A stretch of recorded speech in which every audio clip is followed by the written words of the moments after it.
Sveiki, esam jau Stanceto oro uoste, laukiam savo lėktuvo, grįžtam į namus.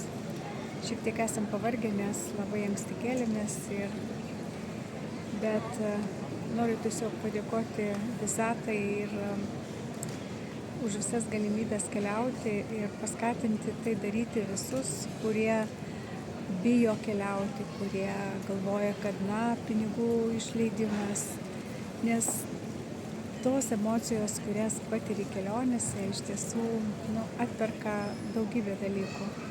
Tai aišku, ir susitikimai, mes turėjom ir vienoje ir kitoje kelionėje daug nuostabių susitikimų, daug emocijų ir tai susieta ir su darbinė veikla, ir su asmeninė, bet visos tos emocijos, jos niekur nepalieka, jos keliauja kartu su mumis, ten, kur mes esam, vežamės namo, vežamės į tą šalį, kurioje gyvenam.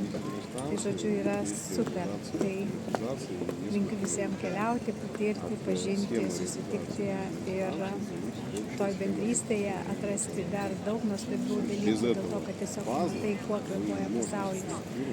Tai iki.